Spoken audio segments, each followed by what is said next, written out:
Hello to everyone, welcome to Current Buddhi. Current Buddhi के इस video के थ्रू हम एसएससी CHSL 2022 के पॉलिटी के क्वेश्चंस को थॉरोली डिस्कस करेंगे। ये वीडियो पार्ट 1 होगा। वीडियो 2 पार्ट्स में आएंगे। स्क्रीन पर लिखी हुई लैंग्वेज बाइलिंगुअल होगी, लेकिन मैं इसे आप तक हिंदी पर लेकर आऊंगी। मेरा नाम है Varuni Shukla. So let's start our video.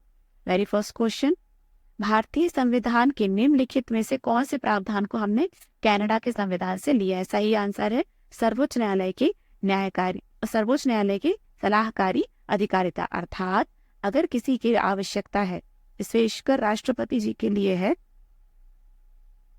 कि अगर उनको ऐसा लगता है संविधान के किसी विशेष प्रश्न पर, तो वे सुप्रीम कोर्ट से सलाह ले सकते हैं।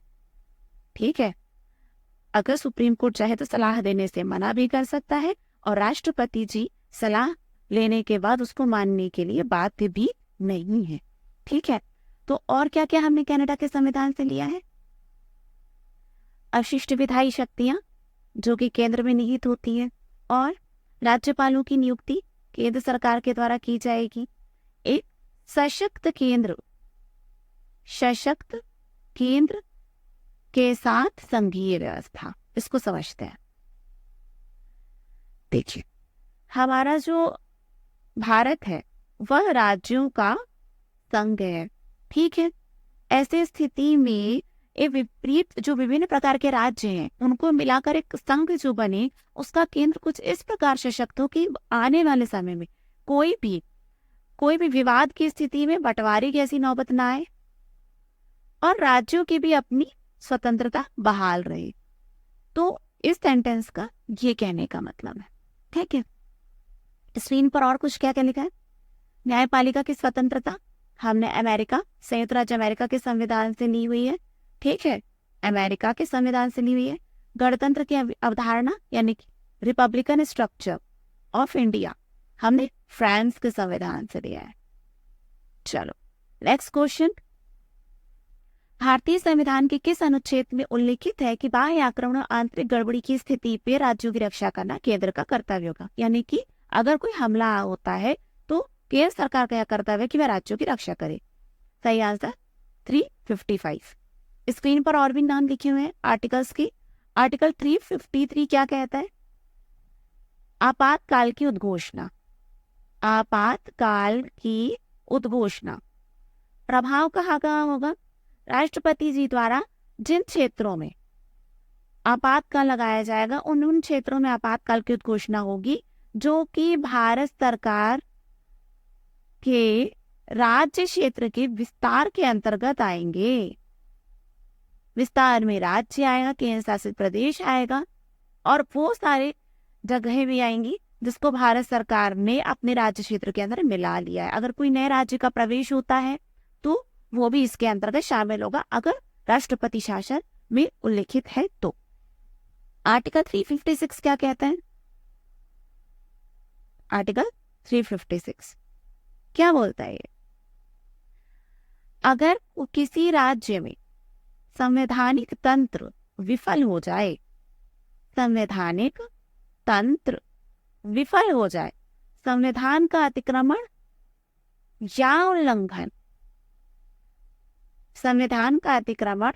या उल्लंघन हो जाए, तो ऐसी स्थिति में राज्यपाल का यह कर्तव्य होगा कि वह राष्ट्रपति जी से राष्ट्रपति शासन लगाने की रिक्वेस्ट करे। ठीक है, नेक्स्ट क्वेश्चन, भारतीय संविधान का निम्नलिखित में से कौन सा अनुच्छेद उच्च न्यायालयों के रिट के संबंध में व्याख्या करता है? 226। ठीक है, हाई कोर्ट की बात हो रही है, उच्च न्यायालय। अगर यही बात मैं सुप्रीम कोर्ट की करूं, SC की करूं, तो उसका आंसर होगा 32। आपको पता है ये संविधान की आत्मा है, ये संविधान की आत्मा। ठीक है, चलो तो हम ये डिस्कस कर लेते हैं कुल कितने प्रकार के रिट होते हैं, बता सकते हो आप? बंदी प्रत्यक्षीकरण, 5 प्रकार के रिट होते हैं। बंदी प्रत्यक्षीकरण, परमादेश, उत्प्रेषण, अधिकार प्रक्षालेख, और आता है प्रतिषेध। हार्बिस कॉर्पस, यही है बंदी प्रत्यक्षीकरण, हार्बिस कॉर्पस। ठीक है, हम इसको डिस्कस कर लेते हैं। बंदी प्रत्यक्षीकरण क्या कहता है? बंदी प्रत्यक्षीकरण ये होता है कि अगर किसी भी व्यक्ति को, अगर मान लीजिए व्यक्ति है, उसको किसी भी पुलिस के द्वारा हिरासत में लिया गया है या किसी व्यक्ति द्वारा बंधक बनाया गया है, तो उस व्यक्ति की तरफ से अगर याचिका जाती है तो न्यायालय भारत के अंतर्गत रहने वाले या भारत के बाहर भी रहने वाले किसी भी व्यक्ति के खिलाफ, वह सरकारी व्यक्ति हो या प्राइवेट व्यक्ति हो, उसके लिए बंदी प्रत्यक्षीकरण की रिट को दायर कर सकती है, जिसके अंतर्गत वह व्यक्ति विशेष या फिर वह संस्था विशेष जो किसी व्यक्ति या किसी व्यक्ति के समूह को बंधक बना के रखता है, वह बाध्य होता है कि 24 घंटे के भीतर उसे न्यायालय के सामने प्रस्तुत किया जाए, ताकि न्यायालय यह परीक्षण कर सके कि वाकई जिस व्यक्ति को हिरासत में लिया गया है या बंधक बनाया गया है या किसी भी कारणवश अगर उसको उसकी स्वतंत्रता से छीन किया गया है, तो आखिर क्या ऐसे कारण है।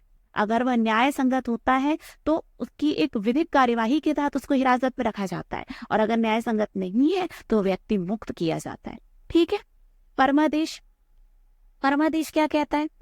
न्यायालय के द्वारा किसी भी लोक प्राधिकारी के विरुद्ध, याद रखेंगे लोक प्राधिकारी वर्ड है यहाँ पे, लोक प्राधिकारी, ठीक है, किसी भी प्राइवेट फर्म को नहीं दिया जा सकता ये। न्यायालयों के द्वारा किसी भी लोक प्राधिकारी के विरुद्ध परमादेश को जारी किया जाता है। कब? जब वह व्यक्ति अपने कर्तव्यों का निर्वहन करने से मना कर दे और उसके अन्य कोई विधिक उपचार संभव ना हो। सपोज करिए कोई लोक अधिकारी है, वह किसी ऐसे पद पर बैठा हुआ है कि उसके बिना उसके कर्तव्यों का निर्वहन अन्य कोई व्यक्ति नहीं कर सकता, ठीक है, और वो एक अपने कर्तव्यों का निर्वहन करने से मना कर रहा है। ठीक, कर्तव्य न्याय संगत होना चाहिए, विधि अधीन होना चाहिए। ठीक है, ऐसी स्थिति में उसको परमादेश जारी करते हुए कार्य करने के लिए बाध्य किया जाता है। तो आप ये क्या बता सकते हो कि किन व्यक्तियों के खिलाफ परमादेश जारी नहीं होता? बता सकते हो आप? देखिए, प्रेसिडेंट, ठीक है, और राज्यपाल, हम लोगों के गवर्नर, किसी भी प्राइवेट फर्म के विरुद्ध नहीं, और न्यायालय को अपनी शक्तियों का इस्तेमाल करने के लिए भी हम प्रेसिडेंट को भी नहीं कह सकते, गवर्नर को भी नहीं कह सकते, न्यायालय को भी अपनी शक्तियों का इस्तेमाल करने के लिए हम परमादेश जारी करने हेतु नहीं कह सकते, और प्राइवेट फर्म्स को भी नहीं कह सकते। ठीक है। थर्ड आता है क्या? प्रतिषेध ले। देखिए, अगर कोई न्यायालय अपनी सीमा के बाहर जाकर, हर न्यायालय की अपनी प्राकृतिक सीमा, एक विधिक नियम सीमा को तय किया गया है, उस सीमा के बाहर जाकर, ध्यान से सुनिएगा, सुनवाई कर रहा है, सुनवाई कर रहा है, जारी है, तो ऐसे में वरिष्ठ न्यायालय उस अधीनस्थ न्यायालय को प्रतिषेध लेख को जारी करती है और उसे अपनी अधिकारिता अतिक्रमण को रोकने के लिए बाध्य करती है, और कहती है कि जिस भी आप मतलब सुनवाई को सुन रहे हैं वो हमारा दायरा है, आप उसे अपने वरिष्ठतम न्यायालय में भेज दीजिए। वहीं पे उत्प्रेषण क्या कहता है? बहुत छोटा सा अंतर है। अगर सुनवाई की जा चुकी है, हो चुकी, डिसीजन दिया जा चुका,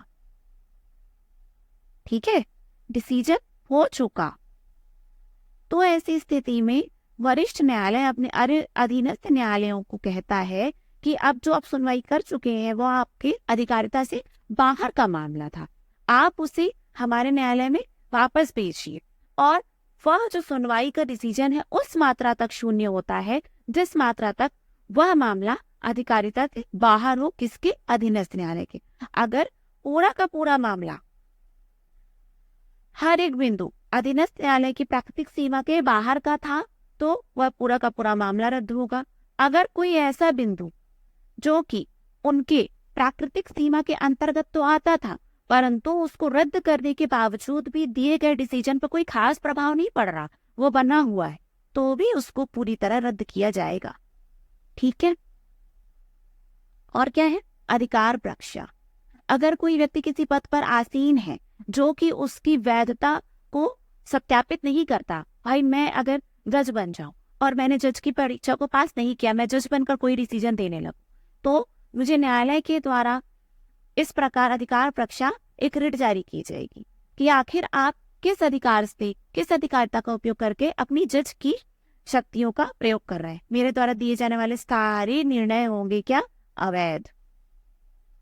मेरे पद को रिक्त घोषित किया जाएगा। अगर ऐसी स्थिति में मैं कोई काम कर रही हूँ, मान लीजिए मैं किसी पद पे भी रहते हुए अपने ऊपर के पद का इस्तेमाल कर रही हूँ, तो उस पद को ही रिक्त घोषित कर दिया जाएगा। ठीक है, चलिए स्क्रीन पर और भी आर्टिकल्स के लिए हुए हैं, हम इसको शॉर्टली डिस्कस कर लेते हैं। आर्टिकल 76 ये क्या कहता है? अटॉर्नी जनरल ऑफ इंडिया यानी कि भारत का महान्यायवादी, भारत का महान्यायवादी अगर राष्ट्रपति जी को ऐसा कोई व्यक्ति, राष्ट्रपति जी को ऐसा कोई व्यक्ति जो कि सुप्रीम कोर्ट के जज बनने की क्षमता रखता है या फिर उसको विधि का इतना बेहतरीन ज्ञान, ये तो है ही, सुप्रीम कोर्ट के जज बनने की योग्यता रखता हो, विधि उनके मतलब संज्ञान में विधि का एक अच्छा ज्ञाता हो, तो ऐसी स्थिति में उस व्यक्ति विशेष को आर्टिकल 76 के तहत अटॉर्नी जनरल नियुक्त किया जाता है राष्ट्रपति जी द्वारा। बाई राष्ट्रपति। वह राष्ट्रपति के प्रसाद पर्यंत तक काम भी करते हैं। ठीक है। आर्टिकल 126 क्या कहता है? आर्टिकल 126 ये कहता है कि सुप्रीम कोर्ट के चीफ जस्टिस की अनुपस्थिति पे, सुप्रीम कोर्ट के चीफ जस्टिस की अनुपस्थिति पे किसी अन्य न्यायाधीशों के द्वारा उनके कर्तव्यों का निर्वहन किए जाने के बारे में हमको बतलाता है। ठीक है। नेक्स्ट क्वेश्चन, निम्नलिखित में से कौन भारतीय संविधान की 7वीं अनुसूची की संघ सूची के अंतर्गत आता है? देखिए, बाट एवं माप जो है, पहली बात तो संवर्ती सूची में आता है। ठीक है, इसको हम अच्छे से समझते हैं। यह संवर्ती सूची में आता है। संवर्ती सूची क्या कहती है? अगर उसी मामले में संघ सूची माने कि संघ के द्वारा और राज्य के द्वारा, दोनों के द्वारा कानून बनाए गए हैं, तो उसकी प्राथमिकता जो होगी संघ को देगी। पहली बात तो मैं बाट और माप की बात कर रही हूं। अगर मैं इनके मानकों की स्थापना की बात करूं, मानकों की स्थापना की बात करूं, तो इनके मानकों का जो प्रचलन होगा वह संघ के अधीन आता है, जो आपके क्वेश्चन में पूछा गया। आप बाट और माप देख के संवर्ती सूची पे कंफ्यूज हो सकते हैं। यहाँ पे मानकों की स्थापना की बात की जा रही है। ठीक है। और स्क्रीन पर जो जो लिखा है, लोक व्यवस्था, तो यह राज्य सूची के अंतर्गत आता है। अस्पताल और औषधालय, लोक स्वास्थ्य, सार्वजनिक स्वास्थ्य, लोक स्वास्थ्य और स्वच्छता के अंतर्गत एक विषय है अपना अस्पताल, यह भी राज्य सूची के अंतर्गत आता है। ठीक है। नेक्स्ट क्वेश्चन, अच्छा क्या आप मुझे बता सकते हैं कि 7वीं अनुसूची के अंतर्गत जो 3 विषय हैं हमारे, संघ सूची, राज्य सूची और संवर्ती सूची, एक संघ सूची, राज्य सूची और संवर्ती, तो इनके अंतर्गत कितने कितने विषय हैं? देखिए, मूल संविधान में इसमें कुल हमारे 100 विषय थे। ठीक है, लेकिन अब वर्तमान में हमारे कितने विषय बचे इसके पास? इसके पास हमारे पास बचे 97। ठीक है। संवर्ती में कितने थे? 47 थे, अब 52 हो गए हैं। इसके पास कितने थे? 66 थे, अब क्या कितने हुए? 61। ठीक है। संघ सूची के अंतर्गत, राज्य सूची के अंतर्गत और संवर्ती सूची के अंतर्गत आने वाले विषयों को आप किस तरह याद रखेंगे? देखिए, सिंपल रहता है, जो भी नियुक्तियां, जो भी हमारे कॉम्पिटिटिव एग्जाम होते हैं और उनके थ्रू होने वाली नियुक्तियां, हम भारत सरकार, हम कहते हैं सेंट्रल गवर्नमेंट की नौकरी है, सेंट्रल गवर्नमेंट की नौकरी है। अब आप तो ये जानते होंगे, तो वो सब संघ सूची।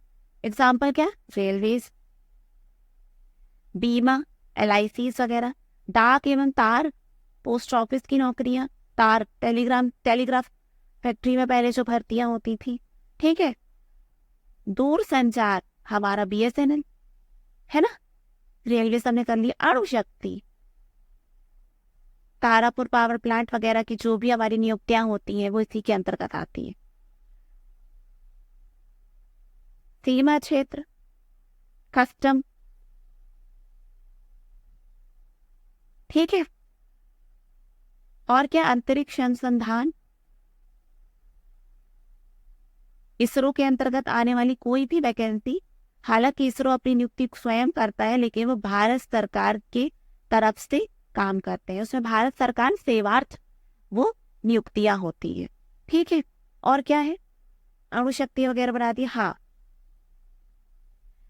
रक्षा, हमारी मिलिट्री, वो भी हमारी सेंट्रल गवर्नमेंट है, ठीक है। राज्य सूची के अंतर्गत क्या क्या आता है, पुलिस, लोक स्वास्थ्य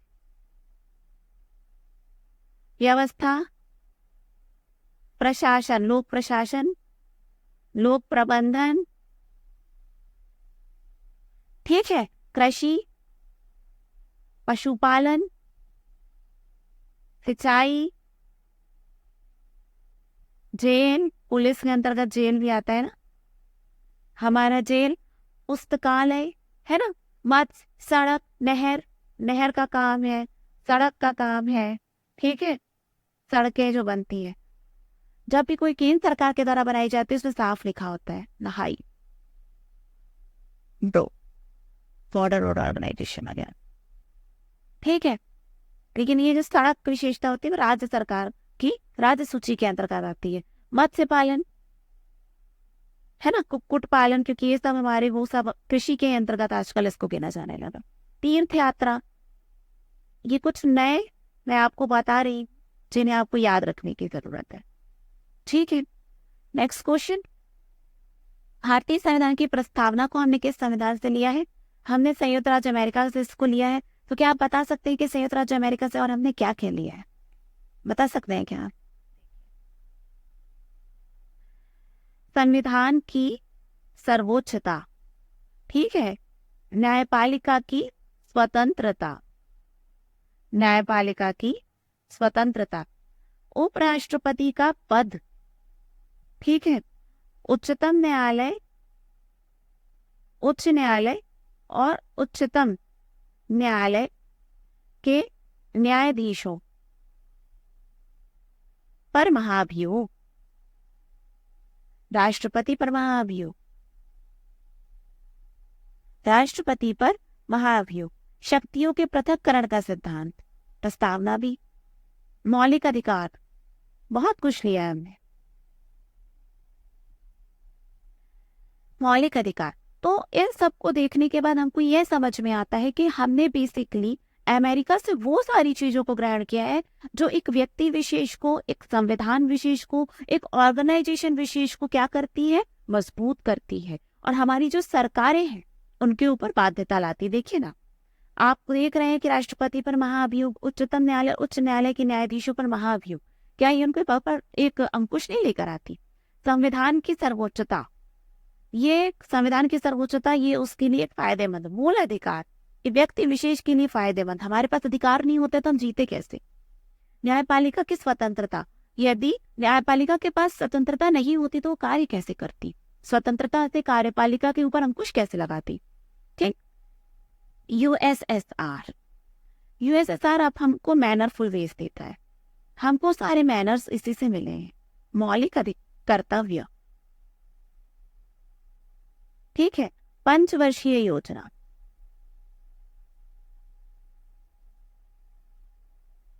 और क्या आया है हमारे? आर्थिक, सामाजिक और राजनीतिक न्याय, जो आपको नीति निर्देशक तत्वों से मिलते हैं। आर्थिक, सामाजिक और राजनैतिक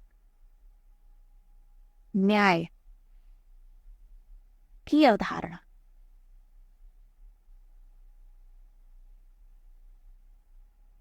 ठीक है। ब्रिटेन, आपके सामने ब्रिटेन भी दिया हुआ है।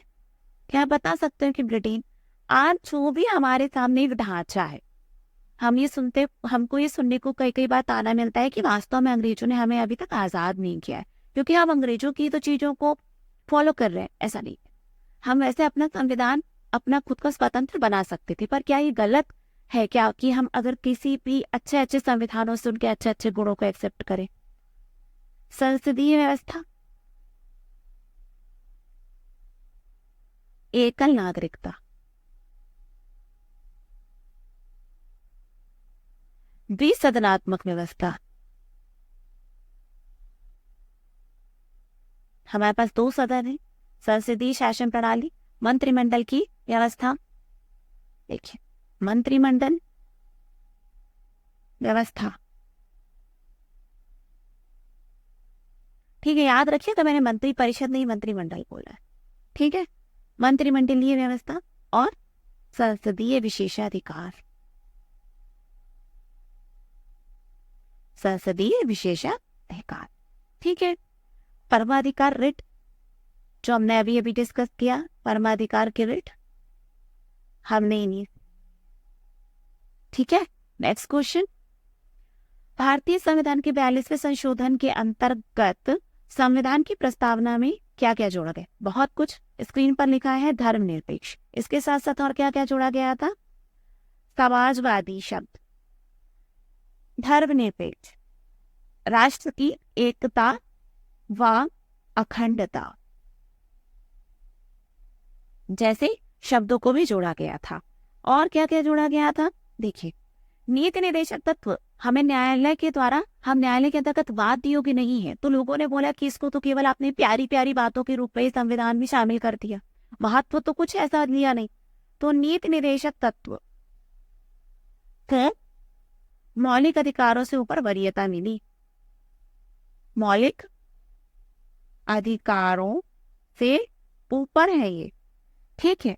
और क्या क्या हमने इसके साथ पाया? मौलिक कर्तव्य पाए, 51 का ए, हमारे फंडामेंटल ड्यूटीज को पाया हमने 42वें संविधान संशोधन अधिनियम के अंतर्गत। और क्या क्या पाया? एक बहुत इंपॉर्टेंट, प्रधानमंत्री एवं मंत्रिपरिषद, प्रधानमंत्री एवं मंत्रिपरिषद की सलाह से राष्ट्रपति जी कार्य करने के लिए बाध्य होंगे।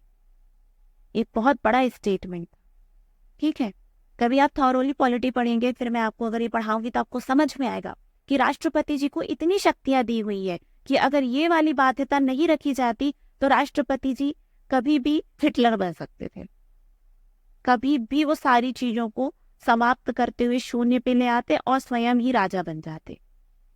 अगर राष्ट्रपति जी प्रधानमंत्री और मंत्रिपरिषद की दी हुई सलाह के अनुसार कार्य नहीं करेंगे तो मंत्रिपरिषद अपना इस्तीफा दे देगी, स्वयं एक शून्यता आ जाएगी, या फिर वो स्वयं ही राष्ट्रपति जी के ऊपर आरोप लगा के महाभियोग डाल देगा। देखिए कितना बड़ा पावर है ना।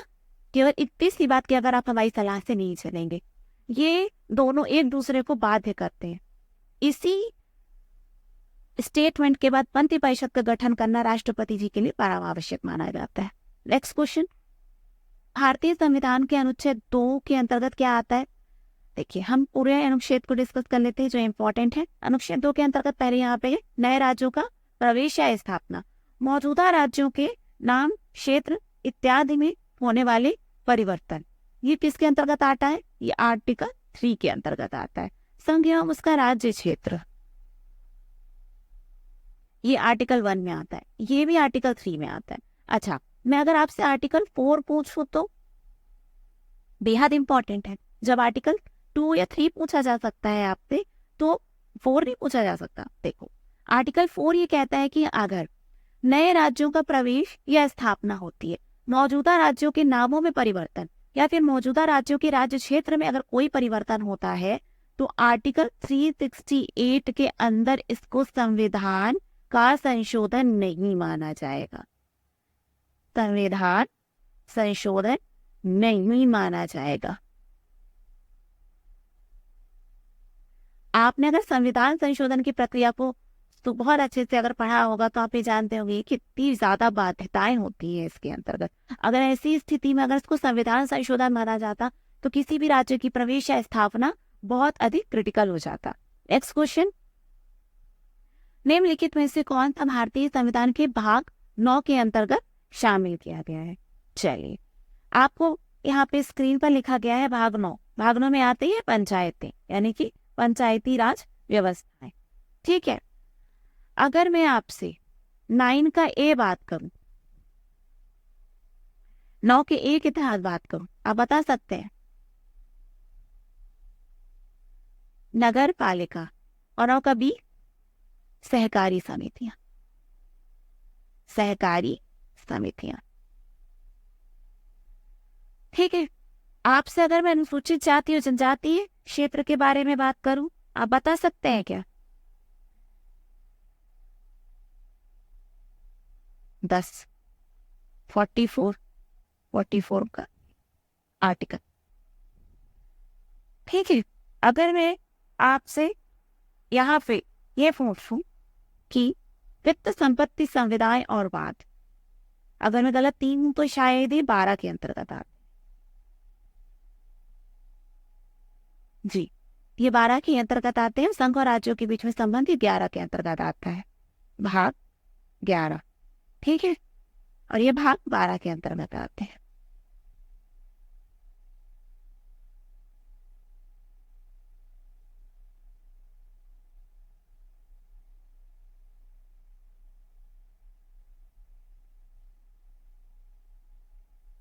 नेक्स्ट क्वेश्चन,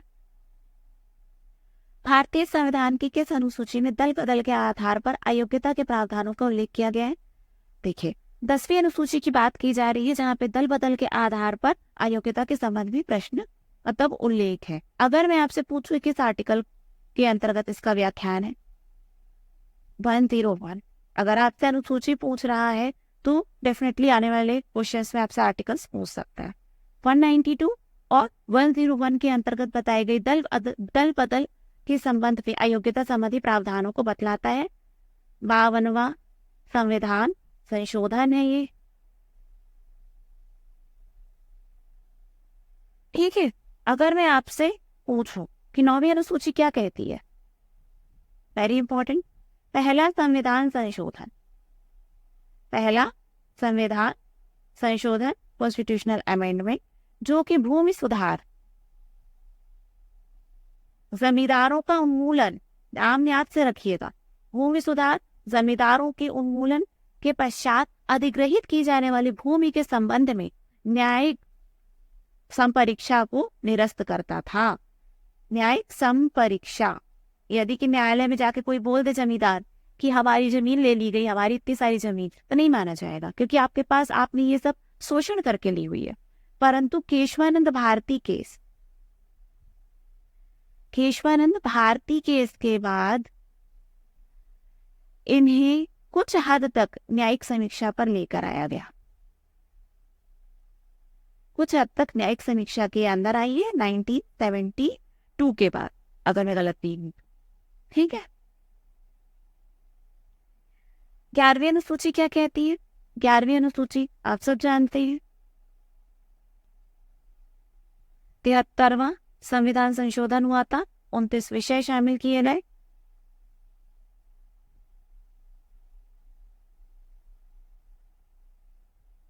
पंचायती,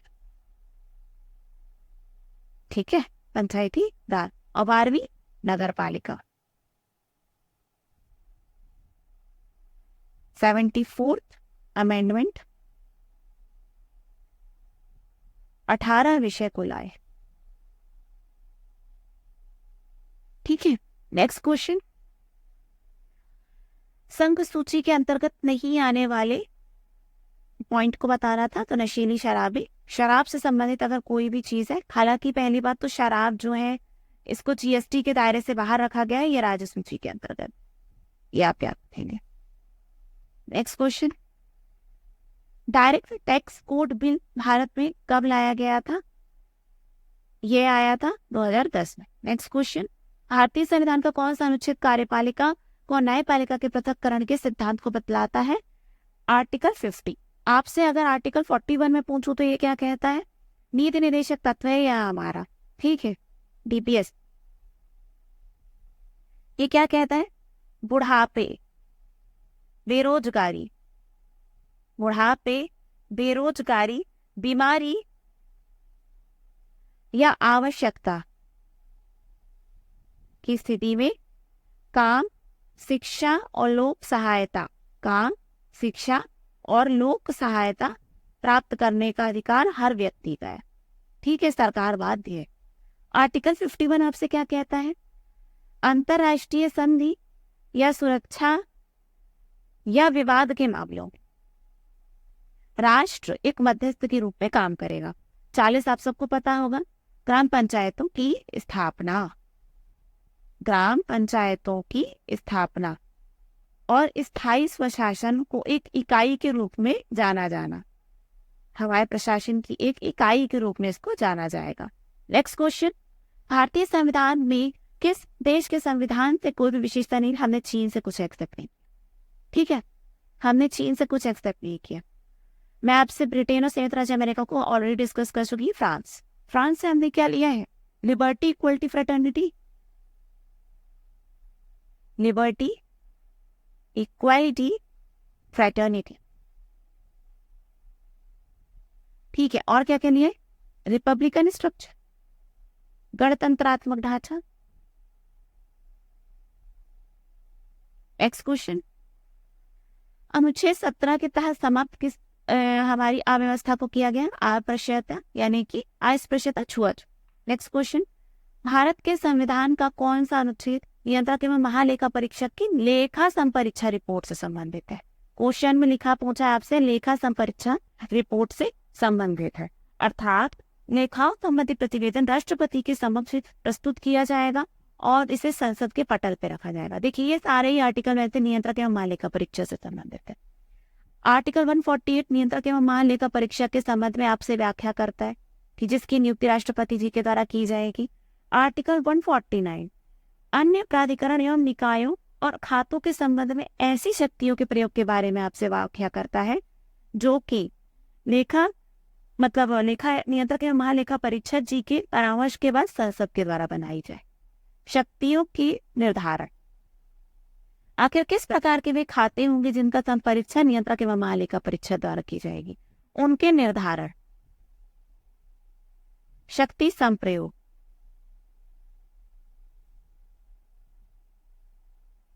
इत्यादि के संबंध में बनाई जाने वाली जो शक्तियां होंगी उनको संसद निर्धारण करेगी। आर्टिकल 150 क्या कहता है? लेखाओं के ऐसे प्रारूप जो कि नियंत्रक एवं महालेखा परीक्षक, लेखाओं का प्रारूप क्या होगा?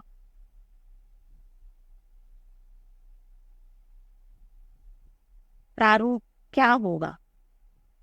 नियंत्रक एवं महालेखा परीक्षक जी के परामर्श के पश्चात इसको विहित किया जाएगा। तो रिपोर्ट के संबंध में आपको 151 है, जो कि ऐसी रिपोर्ट प्रस्तुत की जाएगी, राष्ट्रपति जी का यह कर्तव्य होगा कि उसको वह संसद की पटल पर रखवाए। ठीक है, नेक्स्ट क्वेश्चन, ट्रेजरी बिल की अवधियों का निम्नलिखित में से कौन सा संयोजन सही है? 91 दिन वाली, 182 दिन वाली और 364 दिन वाली ट्रेजरी बिल की व्याख्या हमारे यहाँ भारत सरकार के अंतर्गत की गई है। जब हम कभी इकोनॉमिक्स आपके सामने लेकर आएंगे तो इसको थॉरोली डिस्कस करेंगे। नेक्स्ट क्वेश्चन, भारतीय संविधान में 7वीं अनुसूची की राज्य सूची में किसका उल्लेख है? आपसे सीधा सीधा पूछा गया कि राज्य सूची का इनमें से कौन सा विषय है? सट्टा जुआ। ठीक है, रेलवे, अंतर्राज्यीय व्यापार एवं वाणिज्य, डाकघर, बचत बैंक इत्यादि ये सब चीजें जो हैं मैंने बताया हुआ है आपको, ये संघ सूची के अंतर्गत आती। अच्छा, क्या आप बता सकते हो कि समवर्ती सूची के अंतर्गत आने वाले विषय कौन कौन से? समवर्ती, वन के मामले, बिजली, शिक्षा, समाचार पत्र। ठीक है, बाट और माप तो मैंने पहले भी बताया था। पर्यावरण, ठीक है, जो आर्टिकल 48 के तहत हमको बताया जाता है वह समवर्ती सूची के अंतर्गत आता है। और क्या क्या आता है? जनसंख्या नियंत्रण, आर्थिक नियोजन, जनसंख्या नियंत्रण, आर्थिक नियोजन,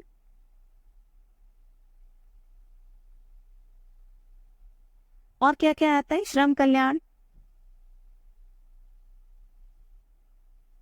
तलाक, दत्तक प्रक्रियाएं यानी किसी को गोद लेना, ये सब चीजें जो है ये इसी के अंतर्गत, ठीक है।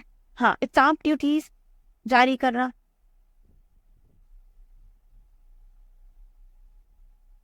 ठीक है, सवर्ती सूची के अंतर्गत आता है। और क्या क्या आता है? जहर, ड्रग्स पॉलिसी आदि। नेक्स्ट क्वेश्चन, निम्नलिखित में से कौन सी नीति आयोग के उद्देश्यों में से नहीं है? तो सीधे आपके आंसर स्क्रीन पर है। नए करेंसी नोटों की डिजाइन, उनको प्रिंटिंग, उनको प्रचलन में लेकर आना, ये सब भारत सरकार के अंतर्गत आता है, भारत सरकार के द्वारा तय किया जाता है इसको, ठीक है। बाकी आपको मैं नीति आयोग बता देती हूँ। वास्तव में नीति आयोग एक संविधानेतर लेके आए हैं, जो एक थिंक टैंक के रूप में हमारे लिए कार्य करता है। संविधानेतर का निकाय का मतलब ये है कि ना ही इसका वर्णन हमारे संविधान में है, ना ही संसद दी प्रणाली के तहत इसको तय किया गया। संविधान के एक संकल्प पत्र से इसका निर्माण हुआ है, जो कि एक बॉटम टू टॉप संस्था है, बॉटम टू टॉप संस्था के रूप में काम करता है। अर्थात हमारे निचले प्रशासन की जो भी इकाइयां हैं वो अपनी समस्याएं को लेकर टॉप तक जाते हैं और उनके लिए कुछ इस प्रकार से नीति बनाई जाती है कि फिर वो टॉप टू बॉटम काम करता है। जैसे कि आपके सामने रखे, ग्राम स्तर पर विश्वसनीय योजनाओं को तैयार करने के लिए तंत्र विकसित करना। ग्राम स्तर हमारी सबसे निचली इकाई है प्रशासन की, ठीक है। तो उनकी समस्याएं ऊपर तक पहुंची और उन्होंने एक ऐसी नीतियों को तैयार किया, ठीक है। राष्ट्रीय विकास की प्राथमिकताओं को साझा करना, समाज के उन सभी वर्गों पर ध्यान देना जिनकी आर्थिक प्रगति पर्याप्त लाभ ना होने का खतरा हो सकता है ना। चलिए नेक्स्ट क्वेश्चन, भारतीय संविधान के निम्नलिखित में से किस अनुच्छेद में भारत के राष्ट्रपति पर महाअभियोग की प्रक्रियाओं का वर्णन है? आर्टिकल 61 अमेरिका के संविधान से हमने इसको एक्सेप्ट किया। नेक्स्ट क्वेश्चन, निम्नलिखित में से किस संवैधानिक संशोधन अधिनियम ने भारतीय संविधान में शिक्षा के अधिकार को जोड़ दिया? स्क्रीन पर सही आंसर है 86वें संविधान संशोधन अधिनियम वर्ष 2002 शिक्षा के अधिकार को इन्होंने जोड़ा था, ठीक है। नेक्स्ट क्वेश्चन, भारतीय संविधान के किस भाग में पंचायत से संबंधित प्रावधानों का उल्लेख है? 9 है पंचायती राज, 9 का ए है नगर पालिका, 9 का बी है सहकारी समितियां। भाग 10 क्या कहता है? अनुसूचित जाति जनजाति क्षेत्र, आर्टिकल 244 और 244 का ए और ये डिस्कस किया जा चुका है, ठीक है। ये भाग 10 के अंतर्गत आता है। और 11 के अंतर्गत क्या आता है? भाग 11 संघ और राज्यों के बीच में संबंध, आर्टिकल 245 टू 263 वित्त संपत्ति संविदाय और वाद, 263 टू 300 का ए संपत्ति का अधिकार जिसके अंतर्गत एक विधिक अधिकार, ठीक है। 300 के ए के तहत आप कीजिएगा, ऊपर मैंने 245 से 300 आपको बता दिया था। नेक्स्ट क्वेश्चन, कानून द्वारा स्थापित प्रक्रियाओं को हमने किसके संविधान से लिया है? तो सही आंसर स्क्रीन पर है जापान के संविधान से। नेक्स्ट क्वेश्चन, भारतीय संविधान का कौन सा भाग मौलिक अधिकारों से संबंधित है? मौलिक अधिकारों की व्याख्या भाग 3 के अंतर्गत की गई है। भाग 1 संघ और राज्य क्षेत्र, संघ और राज्यों का क्षेत्र, आर्टिकल 1 टू 4। भाग नंबर 2 नागरिकता, नागरिकता आर्टिकल 5 टू 11। आर्टिकल 12 से 12 टू 35 मौलिक अधिकार फंडामेंटल राइट्स। और भाग 4 इसके अंतर्गत आते हैं DPSP नीति निदेशक तत्व 36 से लेकर 51 आर्टिकल। और 4 का ए क्या बोलता है? फंडामेंटल ड्यूटी 51 का ए। नेक्स्ट क्वेश्चन, राज्यों की परिषद की संरचना को निर्दिष्ट करता है। राज्यों का परिषद यानी कि council of the states, Rajya Sabha, article 80। अगर 51 का एक हमने अभी डिस्कस किया आपसे, फंडामेंटल ड्यूटीज। 12 आपसे क्या कहता है? ठीक है, राज्य क्षेत्र, संघ एवं उसका राज्य क्षेत्र के अंतर्गत क्या क्या आएगा? संघ, भारत सरकार के अंतर्गत आने वाले राज्य, केंद्र शासित प्रदेश। ठीक है, इसके अंतर्गत आने वाले संसद, विधायिकाएं, साथ ही वो सारे राज्य क्षेत्र के अंतर्गत आने वाली ऑर्गेनाइजेशन जो सरकारी हैं, अर्ध सरकारी हैं, जो सरकार के द्वारा दिए जाने वाले अनुदान पर टिकी हुई है, ये सब कुछ जो है वह भारत संघ राज्य क्षेत्रों के अंतर्गत आएगी, क्योंकि मौलिक अधिकारों की स्थापना की जा रही है। शुरुआत है तो ऐसी डेफिनेशन देना जरूरी था कि आगे किन क्षेत्रों के अंतर्गत मौलिक अधिकार इत्यादि लगेंगे। इसके अंतर्गत जो है अनुदान या फिर भारत की भूमि, LICs वगैरह भी ऐसी है, भारत की भूमि पर कार्य करने वाली ऑर्गेनाइजेशंस में भी अगर आपका मौलिक अधिकारों का उल्लंघन हो रहा है तो उन सभी क्षेत्रों को इस पर डिस्क्राइब किया गया। 395 क्या कहता है? प्रिवी काउंसिल, जो प्रिवी पर्सेस उसको समाप्त किया गया, विशेषाधिकार वाले। नेक्स्ट क्वेश्चन, 7वीं अनुसूची की संवर्ती सूची में संबंधित प्रावधान भूमि और भवन का कर नहीं है। बाकी मैंने आपको बताया औद्योगिक और श्रम विवाद या श्रम कल्याण के अंतर्गत आता है। 1 आर्थिक एवं सामाजिक योजना इत्यादि संवर्ती सूची में आते हैं। राज्य सार्वजनिक सेवाएं, राज्य लोक सेवा आयोग 7वीं अनुसूची के अंतर्गत किस में आता है? हम सभी को पता है public service commission, state PSC, नाम नहीं है स्टेट PSC, राज्य सरकार की राज्य सूची के अंतर्गत आता है। केंद्रीय खुफिया और जांच ब्यूरो यानी कि central bureau of intelligence and investigation, ये किसके अंतर्गत आता है? नाम में ही है, केंद्रीय संघ सूची के अंतर्गत आता है। नेक्स्ट क्वेश्चन, भारतीय संविधान के भाग 7 को छोड़ दिया गया है, यह निम्नलिखित में से किससे संबंधित है? अच्छा, छोड़ दिया गया है, मैं इंग्लिश में पढ़ती हूँ। The part 7 of the Indian constitution has been omitted, it is related to switch off the following. अच्छा, भाग 7 को निरसित कर दिया गया, छोड़ दिया गया, यानी कि निरसन किया जा चुका है इसका। ठीक है, पहली अनुसूची के भाग B में जो राज्य है यह उनसे संबंधित है। ठीक है, नेक्स्ट, भारतीय संविधान की 5वीं अनुसूची के अंतर्गत क्या आता है? ठीक है, तो हम थॉरली डिस्कस करते हैं। शपथ या प्रतिज्ञान हमारी 2nd अनुसूची के अंतर्गत आता है। आसाम, मेघालय, त्रिपुरा और मिजोरम के राज्य क्षेत्र हमारी 6वीं अनुसूची के अंतर्गत आते हैं। ठीक है, भाषाओं से संबंधित प्रावधान 8वीं अनुसूची के अंतर्गत आते हैं और अनुसूचित जाति और जनजाति से संबंधित प्रावधान हमारी 5वीं अनुसूची के अंतर्गत आते हैं। निम्नलिखित में से भारत का उपराष्ट्रपति बनने की आवश्यकता क्या नहीं है? क्या वह केंद्र सरकार, राज्य सरकार के अंतर्गत स्थानीय प्राधिकरण इत्यादि के लाभ के पद पर ना हो? ये जरूरी है। अगर कोई ऐसा व्यक्ति जो केंद्र सरकार या राज्य सरकार या स्थानीय प्राधिकरण के अंतर्गत कार्य करता है तो उपराष्ट्रपति के पद पर चयनित होने से पूर्व उसको उस पद को छोड़ना आवश्यक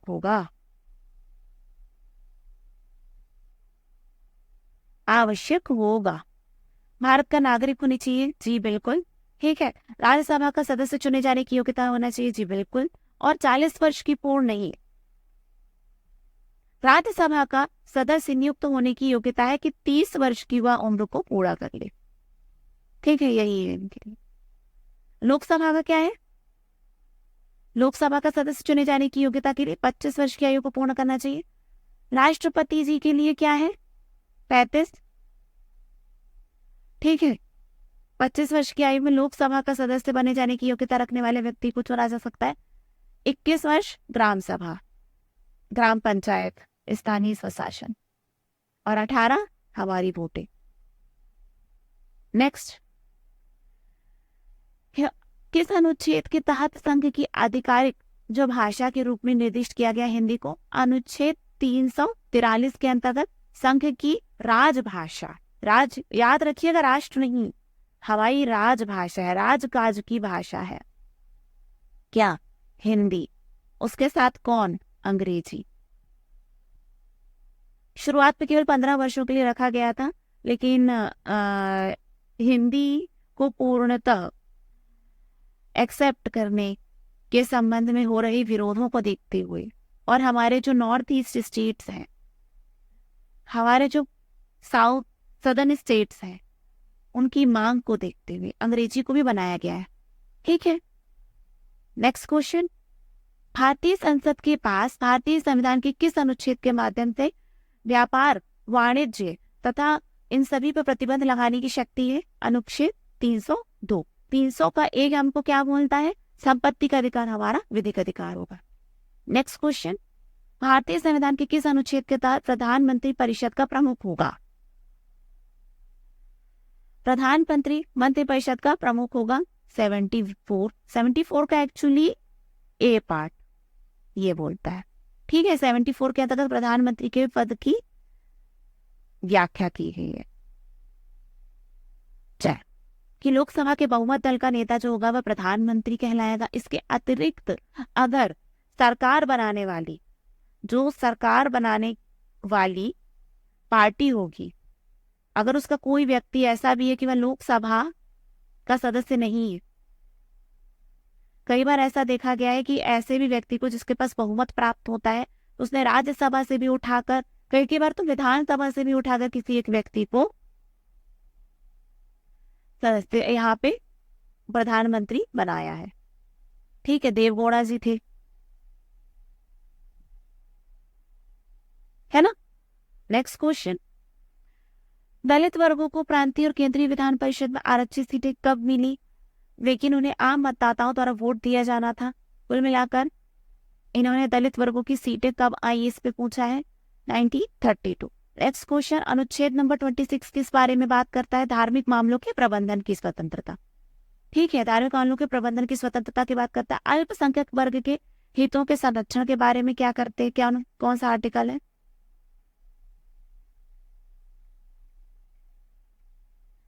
भाषाई अल्पसंख्यक जो वर्ग होता है अपनी जो लिपि है और अपनी भाषा वो सुरक्षित कराने के लिए राष्ट्रपति जी के पास जा सकते हैं। आर्टिकल 30 क्या कहता है? यदि कोई ये शैक्षणिक संस्थानों की स्थापना करना चाहते हैं तो इनके लिए दिए जाने वाले जो अनुदान होंगे उसमें कोई भी कमी नहीं की जाएगी या कोई भी पक्षपात नहीं किया जाएगा। नेक्स्ट क्वेश्चन, तो इस तरह हमारा पार्ट 1 फिनिश होता है। उम्मीद करती हूँ कि आप वीडियो को पसंद करेंगे, तो पढ़ते रहिए और करंट मुद्दे के साथ बने रहिए। Thank you.